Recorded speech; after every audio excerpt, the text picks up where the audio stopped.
Hi hello ಎಲ್ಲರಿಗೂ ನಮಸ್ಕಾರ. Indrani ದ್ರೋಸ್ YouTube ಚಾನಲ್ಗೆ ಸ್ವಾಗತ. ಇನ್ನೇನೋ ಪರೀಕ್ಷೆ ಹತ್ರ ಬಂದೇ ಬಿಡ್ತು. ನಾನೀಗಾಗಲೇ ವಿದ್ಯಾರ್ಥಿಗಳು ಪರೀಕ್ಷೆಗೆ ಹೇಗೆ ತಯಾರಾಗೋದು ಅನ್ನೋದ್ರ ಬಗ್ಗೆ ಒಂದು ವಿಡಿಯೋ ಮಾಡಿ ಹಾಕಿದ್ದೆ. ನಾನು ಇವಾಗಲೂ ಕೂಡ ಮಕ್ಕಳು ಪರೀಕ್ಷೆಗೆ ಆಗೋದ್ರ ಬಗ್ಗೆ ಇನ್ನೊಂದು ವಿಡಿಯೋನ ಮಾಡ್ತಾ ಇದ್ದೀನಿ. ಯಾವ್ಯಾವ ಮೆಥಡ್ನ ಅನುಸರಿಸ್ಕೊಂಡು ಮಕ್ಕಳು ಓದಿದ್ರೆ ಅವ್ರಿಗೆ ಓದಿರೋದು ಮರ್ತೋಗಲ್ಲ, ಅವ್ರು ಪರೀಕ್ಷೆ ಹಾಲಲ್ಲಿ ಕೂತಿದಾಗ ತುಂಬ ಚೆನ್ನಾಗಿ ಓದಿರೋದು ನೆನಪಿಗೆ ಬಂದು ಎಕ್ಸಾಮ್ ಬರಿಬೋದು ಅನ್ನೋದ್ರ ಬಗ್ಗೆ ನಾನು ಕೆಲವೊಂದು ಈಸಿ ಮೆಥಡಲ್ಲಿ ಓದೋಂಥ ಟಿಪ್ಸ್ಗಳನ್ನ ತಿಳಿಸ್ಕೊಡ್ತೀನಿ. ಮೊದಲನೇದಾಗಿ ಉತ್ಸಾಹದಿಂದ ಓದೋದು ಅಂದರೆ ಆಕ್ಟಿವ್ ರೀಡಿಂಗ್. ನಾವು ಓದಕ್ಕೆ ಕೂತ್ಕೊಳ್ಳೋಕ್ಕೂ ಮುಂಚೆ ನಾವು ತುಂಬ ಖುಷಿಯಾಗಿ ಆಕ್ಟಿವ್ ಆಗಿ ನಾನಿವತ್ತು ಓದಕ್ಕೆ ಕೂತ್ಕೊಳ್ತಾ ಇದ್ದೀನಿ, ಎಕ್ಸಾಮ್ಗೆ ಪ್ರಿಪೇರ್ ಆಗ್ತಾ ಇದ್ದೀನಿ, ತುಂಬ ಖುಷಿಯಾಗಿ ಉತ್ಸಾಹದಿಂದ ಚಟುವಟಿಕೆಯಿಂದ ನಾನು ತುಂಬ ಆಕ್ಟಿವ್ ಆಗಿ ಓದಬೇಕು ಅಂತ ಮಕ್ಕಳು ಮೈಂಡಲ್ಲಿ ಪ್ರಿಪೇರ್ ಆಗಬೇಕು. ಯಾಕೆಂದರೆ ನಮಗೆ ಓದಕ್ಕೆ ಉತ್ಸಾಹನೇ ಇಲ್ಲ, ನಾವು ಚಟುವಟಿಕೆಯಿಂದ ಇಲ್ಲ ಅಂದಾಗ ನಾವು ಹಿಂಸೆಯಿಂದ ಕೂತ್ಕೊಂಡು ಓದೋದ್ರಿಂದ ನಮ್ಗೆ ಏನೂ ಕೂಡ ಅರ್ಥ ಆಗಲ್ಲ, ಮತ್ತು ಓದಕ್ಕೂ ಕೂಡ ನಮಗೆ ಇಷ್ಟ ಆಗಲ್ಲ, ಓದಿದ್ದು ನಮ್ಮ ಮೈಂಡಲ್ಲೂ ಕೂಡ ಉಳಿಯಲ್ಲ. ಹಾಗಾಗಿ ನಾವು ಓದಕ್ಕೂ ಮುಂಚೆ ನಮ್ಮ ಮೈಂಡ್ನ ತುಂಬ ಆಕ್ಟಿವ್ ಆಗಿ ಪ್ರಿಪೇರ್ ಮಾಡಿಕೊಂಡು ಇರಬೇಕು. ಹಾಗೆ ಇನ್ನೊಂದು ಏನಪ್ಪ ಅಂತಂದರೆ, ನಾನಿವತ್ತು ಯಾವ ಸಬ್ಜೆಕ್ಟ್ನ ಓದಬೇಕು ಅಂತ ನೀವೇ ಡಿಸೈಡ್ ಆಗಿ ಪ್ರಿಪೇರ್ ಆಗಬೇಕು. ಆ ಸಬ್ಜೆಕ್ಟ್ಗೆ ಸಂಬಂಧಪಟ್ಟಂತಹ ಟೆಕ್ಸ್ಟ್ ಬುಕ್ಕು, ನೋಟ್ ಬುಕ್ಕು, ಮತ್ತು ಸ್ಕ್ರ್ಯಾಪ್ ಬುಕ್ಕು, ರಫ್ ನೋಟ್ಸು, ಸ್ಟೇಷನರೀಸು ಇದೆಲ್ಲವನ್ನು ಕೂಡ ರೆಡಿ ಮಾಡಿಕೊಂಡು ಇರಬೇಕು. ನೆಕ್ಸ್ಟು ಯಾವ ಚಾಪ್ಟರ್ನ ನಾನು ಓದಬೇಕು ಅಂತ ಮೊದಲೇ ಡಿಸೈಡ್ ಆಗಿರಬೇಕು. ಮತ್ತು ಆ ಚಾಪ್ಟರು ಯಾವ ವಿಷಯಕ್ಕೆ ಸಂಬಂಧಪಟ್ಟಿದ್ದು, ಮತ್ತು ಆ ಚಾಪ್ಟರ್ನಲ್ಲಿ ಹೆಡ್ಡಿಂಗ್ ಇದೆಯಾ, ಸಬ್ ಹೆಡ್ಡಿಂಗ್ ಇದೆಯಾ ಅಂತ ಮೊದಲೇ ನೋಡ್ಕೊಂಡಿರಬೇಕು.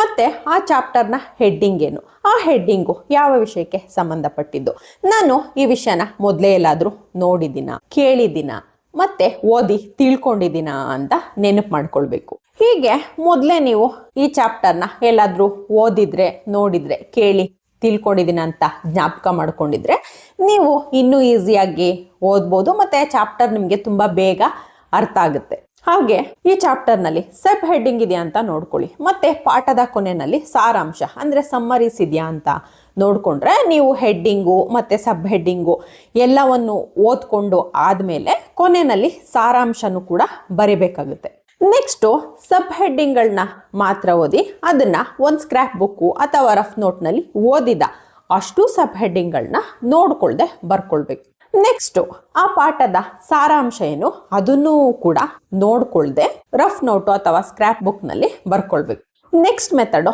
ಕ್ರಿಯೇಟಿಂಗ್ ಅಥವಾ ಕ್ರಿಯೇಟಿವ್ ರೀಡಿಂಗ್. ಅಂದರೆ ಒಂದು ವಿಷಯನ ಇನ್ನೊಂದು ವಿಷಯದ ಜೊತೆ ಕಂಪೇರ್ ಮಾಡಿ ತುಲನೆ ಮಾಡಿ ಓದುವಂಥದ್ದು. ಅಂದರೆ ಈಗ ಒಂದು ವಿಷಯನ ಇನ್ನೊಂದು ವಿಷಯ ಜೊತೆ ಕಂಪೇರ್ ಮಾಡೋದು ಅಂತಂದರೆ, ಫಾರ್ ಎಕ್ಸಾಂಪಲ್ಲು ಒಂದು ಗಿಡನ ಇನ್ನೊಂದು ಗಿಡದ ಜೊತೆ ಕಂಪೇರ್ ಮಾಡೋದು, ಯಾವ ಗಿಡ ಇನ್ನೊಂದು ಗಿಡದ ಥರನೇ ಹೋಲುತ್ತೆ ನೋಡೋಕ್ಕೆ ಅನ್ನೋ ಥರ. ಮತ್ತು ಒಂದು ಮರನ ಇನ್ನೊಂದು ಮರದ ಜೊತೆ ಕಂಪೇರ್ ಮಾಡೋದು, ಯಾವ ಮರ ನೋಡೋಕ್ಕೆ ಇನ್ನೊಂದು ಮರದ ಥರನೇ ಇದೆ, ಹೀಗೆ ಯಾವ ಹೂವು ನೋಡೋಕ್ಕೆ ಸೇಮ್ ಇನ್ನೊಂದು ಹೂವು ಥರ ಇದೆ, ಕಂಪೇರ್ ಮಾಡಿ ನೋಡಿದ್ರೆ ನಮಗೆ ಓದಿದ್ದು ತುಂಬ ಚೆನ್ನಾಗಿ ನೆನಪಿರುತ್ತೆ, ಮತ್ತು ಈಸಿಯಾಗಿ ನಾವು ಓದಿದ್ನ ಅರ್ಥ ಮಾಡ್ಕೊಳ್ಬೋದು, ಮತ್ತು ನಾವು ಎಕ್ಸಾಮ್ ಬರೆಯೋಕ್ಕೆ ಕೂತ್ಕೊಂಡಾಗ್ಲೂ ಕೂಡ ಯಾವುದೂ ಕೂಡ ಮರ್ತೋಗಲ್ಲ. ನೆಕ್ಸ್ಟ್ ಮೆಥಡು ಪ್ರಶ್ನೆಗಳನ್ನ ಕೇಳೋದು. ಅಂದರೆ ಯಾವುದೇ ಸಬ್ಜೆಕ್ಟ್ ಆಗಿರಲಿ, Kannada, English, maths, Hindi, social, science, chemistry, biology, ಯಾವುದೇ ಸಬ್ಜೆಕ್ಟ್ ಆಗಿರಲಿ ನಾವು ಓದುವಾಗ ನಾವೇ ನಮ್ಮ ಮನಸ್ಸಲ್ಲಿ ಪ್ರಶ್ನೆನ ಕೇಳಿ ಓದುವಂಥದ್ದು. ಅಂದರೆ what, where, when, why, which, who ಅಂದರೆ ನಿಮಗೆ ನೀವೇ ಪ್ರಶ್ನೆಗಳನ್ನ ಕೇಳ್ಕೊಳ್ಳೋದು. ಅಂದರೆ ಆ ಸಬ್ಜೆಕ್ಟ್ಗೆ ಸಂಬಂಧಪಟ್ಟಂತೆ. ಈಗ ಕನ್ನಡಕ್ಕೆ ಸಂಬಂಧಪಟ್ಟಂತೆ ಹೂ, ಯಾರು ಆ ವ್ಯಕ್ತಿ ಅನ್ನೋದು ಬರುತ್ತೆ, ಮತ್ತು ಇಂಗ್ಲೀಷಿಗೆ ಸಂಬಂಧಪಟ್ಟಂಗೂ ಕೂಡ ಆ ಸ್ಥಳ ಬರುತ್ತೆ, ಆ ಪ್ಲೇಸು ಎಲ್ಲಿ ನಡೀತು ಆ ಘಟನೆ ಅನ್ನೋದ್ರ ಬಗ್ಗೆ, ಮತ್ತು ಇಂಗ್ಲೀಷಲ್ಲೂ ಕೂಡ ಪರ್ಸನ್ಸ್ ಬರ್ತಾರೆ, ಯಾರು ಆ ಪರ್ಸನ್ನು ಅನ್ನೋದ್ರ ಬಗ್ಗೆ. ಹೀಗೆ ಮ್ಯಾಥಮೆಟಿಕ್ಸು ಮತ್ತು ಸೈನ್ಸು, ಯಾರು ಕಂಡಿಡಿದ್ರು, ಪರ್ಸನ್ ಯಾರು, ಏನನ್ನ ಕಂಡಿಡಿದ್ರು ಅಂತ ಬರುತ್ತೆ. ಸೋಷಿಯಲಲ್ಲೂ ಕೂಡ ಆ ಘಟನೆ ಎಲ್ಲಿ ನಡೀತು, ಯಾವಾಗ ನಡೀತು, ಆ ಯಾವ ಇಸ್ವಿನಲ್ಲಿ ನಡೀತು ಅನ್ನೋದ್ರ ಬಗ್ಗೆ ಆಗುತ್ತೆ. ಹೀಗೆ ಬಯಾಲಜಿ, ಕೆಮಿಸ್ಟ್ರಿ, ಹೀಗೆ ನೀವೇ ಪ್ರಶ್ನೆಗಳನ್ನ ಹಾಕೊಳ್ಳೋದು. ಈ ಪ್ರಶ್ನೆಗಳನ್ನ ಹಾಕ್ಕೊಂಡು ನೀವು ಓದೋದ್ರಿಂದ ನಿಮ್ಗೆ ತುಂಬ ಚೆನ್ನಾಗಿ ಓದಿದ್ದು ಈಸಿ ಆಗುತ್ತೆ, ಮತ್ತು ಆನ್ಸರು ಕೂಡ ನಿಮಗೆ ತುಂಬ ಬೇಗ ನೆನಪಾಗುತ್ತೆ, ಆ ಘಟನೆಗಳು ನೆನಪಾಗುತ್ತೆ, ಆ ಪ್ಲೇಸ್ ಎಲ್ಲ ತುಂಬ ಈಸಿಯಾಗಿ ನೆನಪಾಗುತ್ತೆ, ನಿಮಗೆ ಮರ್ತೇ ಹೋಗಲ್ಲ. ಇದು ನೀವು ಎಕ್ಸಾಮ್ ಹಾಲಲ್ಲಿ ಕುತ್ಕೊಂಡು ಬರೆಯುವಾಗ್ಲೂ ಕೂಡ ನಿಮ್ಗೆ ಯಾವುದೇ ರೀತಿಯಾದಂತಹ ಯಾವುದೇ ಸ್ಥಳನಾದರೂ ಆಗಲಿ, ವ್ಯಕ್ತಿನಾದರೂ ಆಗಲಿ, ಆ ಘಟನೆನಾದರೂ ಆಗಲಿ, ಮತ್ತು ವಸ್ತುವನ್ನು ಕಂಡಿಡಿದ ಪರ್ಸನ್ ನೇಮೇ ಆಗಲಿ, ಇದು ಯಾವುದೂ ಕೂಡ ನಿಮಗೆ ಮರ್ತೋಗಲ್ಲ, ತುಂಬ ಚೆನ್ನಾಗಿ ಈಸಿಯಾಗಿ ನೆನಪಾಗುತ್ತೆ. ನೆಕ್ಸ್ಟು, ನೀವು ಇಂಗ್ಲೀಷ್ನ ಓದುವಾಗ ನಾನು ಹೇಳೋ ಮೆಥಡ್ನ ನೀವು ಫಾಲೋ ಮಾಡಿ. ಯಾಕೆ ಅಂದರೆ ಇದು ಓನಾಗಿ ನಾನು ಅಳವಡಿಸ್ಕೊಂಡಿದ್ದಂತಹ, ನಾನು ಈ ರೀತಿ ಅಭ್ಯಾಸ ಮಾಡ್ತಿದ್ದಂತಹ ಮೆಥಡ್ ಇದು. ಇದರಿಂದ ಒಳ್ಳೆ ರಿಸಲ್ಟು ನನಗೆ ಸಿಕ್ತು. ಏನಪ್ಪ ಅಂದರೆ, ನೀವು ಇಂಗ್ಲೀಷ್ನ ಯಾವಾಗಲೂ ಬರೆದು ಕಲಿಯೋಕ್ಕೆ ಅಭ್ಯಾಸ ಮಾಡ್ಕೊಳ್ಳಿ. ಹೀಗೆ ಬರೆದು ಕಲಿಯೋದು ಅಭ್ಯಾಸ ಮಾಡಿಕೊಂಡ್ರೆ ನಿಮಗೆ ಮಧ್ಯದಲ್ಲಿ ಈಗ ಒಂದು ಆನ್ಸರ್ ಇರುತ್ತೆ, ಅದನ್ನು ನೀವು ಬರಿತಿರ್ತೀರ ಎಕ್ಸಾಮ್ ಹಾಲಲ್ಲಿ, ಅರ್ಧಕ್ಕೆ ಮರ್ತೋಗ್ಬಿಡುತ್ತೆ, ಮುಂದಕ್ಕೆ ನಿಮಗೆ ನೆನಪೇ ಆಗಲ್ಲ. ಆದರೆ ನೀವು ಬರೆದು ಅಭ್ಯಾಸ ಮಾಡೋದ್ರಿಂದ ನಿಮಗೆ ಪೂರ್ತಿಯಾಗಿ ಆನ್ಸರು ನೆನಪಿರುತ್ತೆ, ಮಧ್ಯದಲ್ಲಿ ಯಾವುದೇ ಕಾರಣಕ್ಕೂ ಮರ್ತೋಗ. ನೆಕ್ಸ್ಟ್, ಮೆಮೊರಿನಲ್ಲಿ 2 ಟೈಪ್ಸ್ ಇದೆ, ಪಾಸ್ಟ್ ಮೆಮೊರಿ ಮತ್ತು ಪ್ರೆಸೆಂಟ್ ಮೆಮೊರಿ ಅಂತ. ಪಾಸ್ಟ್ ಮೆಮೊರಿನಲ್ಲಿ ನೀವು ಹೋದ ತಿಂಗಳು ಏನು ತಿಳ್ಕೊಂಡಿದ್ದೀರಾ ಕ್ಲಾಸಲ್ಲಿ ಅನ್ನೋದು ನೆನಪಿಗೆ ಬರುತ್ತೆ. ಪ್ರೆಸೆಂಟ್ ಮೆಮೊರಿನಲ್ಲಿ ನೀವು ಇವಾಗ ಓದ್ತಾ ಕೂತಿರ್ತೀರಲ್ಲ, ಅದು ಪ್ರೆಸೆಂಟ್ ಮೆಮೊರಿನಲ್ಲಿ ನೀವು ಯಾವ ವಿಷಯನ ಓದಿ ಅರ್ಥೈಸ್ಕೊಂಡ್ರಿ ಅನ್ನೋದು ತುಂಬ ಚೆನ್ನಾಗಿ ನೆನಪಿನಲ್ಲಿ ಉಳಿಯುವಂಥದ್ದು. ಈಗ ಕೊನೆಯದಾಗಿ ಅನಾಲಿಸಿಸ್. ಟಾಪಿಕ್ ಯಾವುದು ಅಂತ ಅರ್ಥ ಮಾಡ್ಕೊಂಡ್ರಿ, ಹೆಡ್ಡಿಂಗು ಸಬ್ ಹೆಡ್ಡಿಂಗು ಎಲ್ಲವನ್ನೂ ಕೂಡ ಬರ್ಕೊಂಡ್ರಿ. ಈಗ ನಮಗೆ ಪೂರ್ತಿ ಪಾಠದ ಸಾರಾಂಶ ಸಿಕ್ತು. ಹಾಗೆ ನಾವು ಪಾಠನ ಓದುವಾಗ ನಮ್ಮ ಮನಸ್ಸಲ್ಲಿ ಮೂಡಿದಂತಹ ಪ್ರಶ್ನೆಗಳನ್ನ ಒಂದು ಸ್ಕ್ರಾಪ್ ಬುಕ್ನಲ್ಲಿ ಬರ್ಕೊಂಡಿದ್ದಾಯ್ತು. ಈಗ ಪಾಠನ ಪೂರ್ತಿ ಓದಿ ಮುಗಿಸಿ.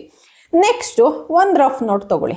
ಈ ರಫ್ ನೋಟಲ್ಲಿ ಹೆಡ್ಡಿಂಗು ಸಬ್ ಹೆಡ್ಡಿಂಗು ಸಾರಾಂಶದವರೆಗೂ ಕೂಡ ನೀವು ಪುಸ್ತಕನ ಮುಚ್ಚಿಟ್ಟು ಏನೇನು ಇಷ್ಟೊತ್ತವರೆಗೆ ನೀವು ಓದಿದ್ರೆ ಅದೆಲ್ಲವನ್ನು ಹೆಡ್ಡಿಂಗಿಂದ ಸಾರಾಂಶದವರೆಗೂ ಪೂರ್ತಿಯಾಗಿ ಬರೀರಿ. ನೆಕ್ಸ್ಟು ಬರೆದಿದ್ದಾದ್ಮೇಲೆ ಆ ಬುಕ್ನ ಪಕ್ಕಕ್ಕಿಡಿ. ಇವಾಗ ಕಣ್ಮುಚ್ಕೊಂಡು ನೀವು ಹೆಡ್ಡಿಂಗಿಂದ ಸಬ್ ಹೆಡ್ಡಿಂಗು ಸಾರಾಂಶದವರೆಗೂ ಕೂಡ ಏನೇನು ಓದಿದ್ದೀರಾ ಅಂತ ಕಣ್ಮುಚ್ಕೊಂಡು ಒಂದೊಂದಾಗಿ ನೆನಪು ಮಾಡ್ಕೊಳ್ತಾ ಬನ್ನಿ.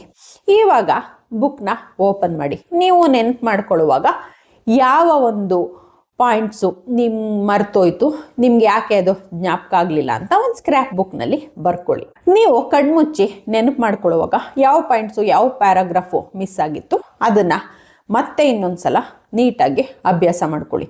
ಇವಾಗ ನಿಮಗೆ ಒಂದು ಪಾಠದ ಪೂರ್ತಿ ಅಧ್ಯಾಯ ಓದಿದಂತಾಯಿತು. ಇನ್ನು ಬೇರೆ ಸಬ್ಜೆಕ್ಟ್ಗಳನ್ನೂ ಕೂಡ ಇದೇ ಮೆಥಡ್ನಲ್ಲಿ ನೀವು ಓದ್ಕೊಂಡ್ರೆ ನಿಮಗೆ ಎಕ್ಸಾಮ್ ಬರೆಯುವಾಗ ತುಂಬ ಚೆನ್ನಾಗಿ ಓದಿದ್ದೆಲ್ಲ ನೆನಪಾಗುತ್ತೆ, ಮತ್ತು ಮರ್ತೋಗಲ್ಲ, ಚೆನ್ನಾಗಿ ಎಕ್ಸಾಮ್ ಬರಿಬೋದು. ಹಾಗೆಯೇ ನಿಮಗೆ ಟೈಮ್ ಅಡ್ಜಸ್ಟ್ ಮಾಡ್ಕೊಳ್ಳೋದು ಕೂಡ ತುಂಬ ಇಂಪಾರ್ಟೆಂಟ್ ಆಗಿರುತ್ತೆ. ಯಾಕೆಂದರೆ ನೀವು ಎಲ್ಲ ಸಬ್ಜೆಕ್ಟ್ನು ಕವರ್ ಮಾಡೋದು ತುಂಬ ಇಂಪಾರ್ಟೆಂಟ್ ಆಗಿರುತ್ತೆ. ಹಾಗಾಗಿ ನೀವು ಟೈಮ್ ಟೇಬಲ್ನ ಫಿಕ್ಸ್ ಮಾಡಿಕೊಂಡು ಆ ಟೈಮ್ ಟೇಬಲ್ ಅಂತೆ ಓದೋದು ಕೂಡ ನಿಮಗೆ ತುಂಬ ಅನುಕೂಲ ಆಗುತ್ತೆ. ಇದಿಷ್ಟು ಯಾವ ಮೆಥಡ್ನ ಅನುಸರಿಸ್ಕೊಂಡು ವಿದ್ಯಾರ್ಥಿಗಳು ಓದಿದ್ರೆ ಅವ್ರಿಗೆ ಓದಿರೋದು ತುಂಬ ಚೆನ್ನಾಗಿ ಅವ್ರ ನೆನಪಿನಲ್ಲಿ ಉಳಿಯುತ್ತೆ, ಮತ್ತು ಎಕ್ಸಾಮ್ ಬರೆಯುವಾಗ ಎಕ್ಸಾಮ್ ಹಾಲ್ನಲ್ಲಿ ಅವ್ರಿಗೆ ತುಂಬ ಚೆನ್ನಾಗಿ ನೆನಪು ಬಂದು ಎಕ್ಸಾಮ್ ಬರೀಬೋದು ಅನ್ನೋದ್ರ ಬಗ್ಗೆ ನಾನು ಈಸಿ ಮೆಥಡ್ಗಳನ್ನ ತಿಳಿಸ್ಕೊಟ್ಟಿದ್ದೀನಿ. ಈ ವಿಡಿಯೋ ನಿಮಗೆ ಇಷ್ಟ ಆಗಿದೆ ಅಂತ ಭಾವಿಸಿದ್ದೀನಿ. ಇಷ್ಟ ಆಗಿದ್ರೆ ಇಂದ್ರಾಣಿ ದೋಸ್ ಯೂಟ್ಯೂಬ್ ಚಾನಲ್ನ ಸಬ್ಸ್ಕ್ರೈಬ್ ಮಾಡ್ಕೊಳ್ಳಿ. ಸಬ್ಸ್ಕ್ರೈಬ್ ಮಾಡಿಕೊಂಡು ನನ್ನ ವೀಡಿಯೋಸ್ನ ನೋಡಿ. Thank you.